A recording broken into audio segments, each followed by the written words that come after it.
Good morning, everyone. This is John Rhodes, your instructor for this course, and welcome to Healthcare Law and Ethical Considerations. I just to let you know that each week I'll pretty much every week I'll be posting a short 10 to 15, 20-minute video of just introducing the concepts that'll be discussed that week, recapping the discussion from the prior week. I don't know how your other classes have done it, but this is how I like to do it. So just expect that each week, and I post these videos to YouTube and then provide a link in the announcements each week. So anyways, you guys saw my my profile. I am a healthcare attorney, and I've been doing this for quite some time, and love it. I actually lucked into healthcare law. That was when I was a third year, just started my third year in law school. I interviewed for an associate position for when I finished law school with a firm near where I went to law school, and it was for a healthcare law associate, and I got the position and just started my legal career in healthcare law, and it's been great. I've practiced both as a private practice attorney. I did that for the first part of my career in the great state of Kansas. Moved to Colorado about 5 years ago, and I currently live in the Denver, Colorado area, and was in-house with DaVita, both with DaVita Kidney Care, which is a large specialty dialysis provider, and worked for about a year just about a year with the DaVita Medical Group, which is a multi-specialty medical group. Currently in the middle of being acquired by Optum Care, and about 9-10 months ago I decided to go back into private practice. So I'm with the law firm Fenimore Craig. They're based out of Phoenix, but I work in their Denver office, again doing healthcare law. So I was really excited to get the opportunity to teach healthcare law and ethics, since I'm very passionate about healthcare law and ethical issues, and excited to go down this journey with all of you. So I guess this first week I just wanted to touch on some basic concepts in the class. Sort of just give this is my third time teaching this class, so I've been able to learn get some insight on things to do, not to do. I think some successful things that some students have done early in the class. And just wanted to share those with you this week, I believe. I did just, my first time teaching this class, learn how to post videos to YouTube, and it did make me feel pretty old when I YouTubed how to post videos to YouTube, and the video that I saw was some 13-14-year-old kid teaching me how to do this. So I have had some hiccups over the last couple of classes on posting videos, and hopefully I've learned from that, and it won't be an issue this class. So anyways, so I really love this class. I love the concepts that we discuss. I love the discussion questions that we have each week, just because it invites us to discuss some serious ethical and legal issues related to healthcare. When I look at this class, I look at it in two different components, and your final projects reflect those two different components. There's the legal component that we'll be discussing, and what is healthcare law, what are some legal issues in the healthcare field. And I know many, if not all of you, are in the healthcare industry. You're clinicians, nurses.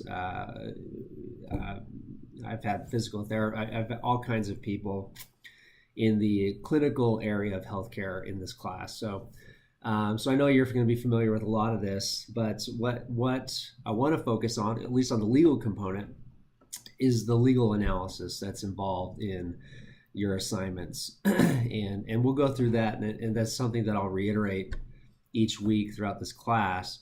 But if there's one thing that I'd like you to take away from this class, it's how to really think critically about healthcare legal issues.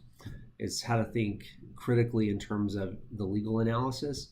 You'll find in your text some discussion about the IRAC method of legal analysis. And IRAC stands for issue, rule, application, conclusion. And I really encourage you to follow that pattern as you think critically and as you write about in your assignments these different legal issues. First, state what the issue is. What is the rule? And you got to know the facts. Know the facts. We're going to be studying the Aitraldi medical malpractice case in this class, and get to know those facts, apply those facts to the rule, and then give me a conclusion. I'm less interested in what may be considered a right or wrong answer in the conclusion. I'm more interested in your analysis. Are you taking the steps necessary to conduct a proper legal analysis? Do you have the rule correct? Do you apply the relevant material facts to that rule? What is the issue? Did you state the issue? And if you do those things, you should come out to a reasonable conclusion. And that's all I care about, is a conclusion reasonable based on the analysis that you conducted. And if that's the case, then perfect. That's fantastic. There's no, to me, there's, in the legal world, there are very few. There's some cases you do have right and wrong answers, but it's not about right or wrong. It's about what is reasonable based on your client's position, based on what is your strategy with respect to your client, and the analysis that you conduct. So the analysis is the most important thing. We'll reiterate that each week, but that it's critically important as you think about the assignments throughout the next 8 weeks. So the concept of ethics, which is the second component. So first component, the legal issues that we'll be discussing. Second component, which we discuss pretty heavily in the first week or two, and then it comes up again the last couple of weeks, are the ethical issues and the different principles, ethical theories that may apply to the things that we study. The concept of ethics permeates the healthcare field in every aspect, and things like even the healthcare delivery. Is it a right? Is receiving healthcare a right, or is it a privilege? That's very much a debate that is going on right now. Has gone on for many years. End of life issues. That's something that we'll get into certainly the last week in our discussion question, our assignment. But end of life issues. There are many ethical issues that surround those various issues. Even insurance coverage. We'll talk about a little bit about. Your text talks a little bit about it. The discussion questions not so much, but I'll talk a little bit about it in these discussions. Pre-existing conditions, narrow networks. We'll talk a little bit about narrow networks, healthcare plans that carve out high-cost patients. There are two different sides to that. There's the business side, and there's certainly an ethical issue that warrants some discussion. And just one, as we go through these discussions over the next 8 weeks, one bit of warning, and that these ethical issues can quickly turn into, they're also highly politicized issues. And so, I don't really care about political leanings at all. I just care about opinions related to ethics. Everyone has an opinion. There's no right or wrong in this class. There's just a reasonable analysis with respect to any opinion that you may have, and I just ask you to respect each other's opinions. We all come from different backgrounds and have different thoughts with respect to these sort of things, and so I encourage you to share those thoughts, but please be respectful of every opinion in this class. We'll be encouraged in our discussion questions to share those opinions, share experiences that you've had, and what I found is that a lot of times, in fact, many times, our opinions on certain ethical issues are formed by experiences that we've had. So we may have had experiences. I think many of us have had experiences with respect to healthcare, either good friends or family or us personally, and those experiences tend to formulate our opinions on certain ethical issues. So please be respectful of that.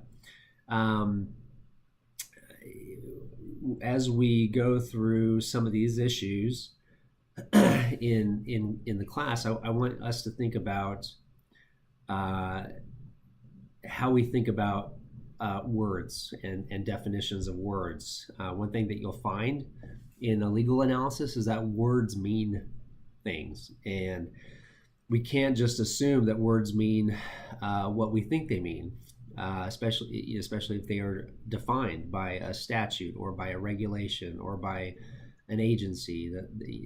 A word can mean many things, and so we can't just assume things. So, for example, I don't recall, it's week 4 or 5, we have a discussion on a potential HIPAA breach, and so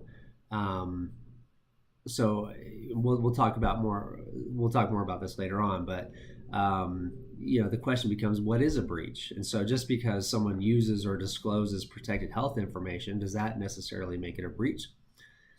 Are there factors or considerations that go into an analysis of whether a breach occurred? And if a breach occurred, what are the obligations after that? Are there reporting obligations? Anyways, my point is, there are many factors, there are many things to consider. Words mean things, and I know that drives it drives my wife crazy, having to be married and live with a lawyer that's constantly trying to define terms. And if you have any friends or families that are attorneys and try to do the same thing, I'm sure that's super irritating.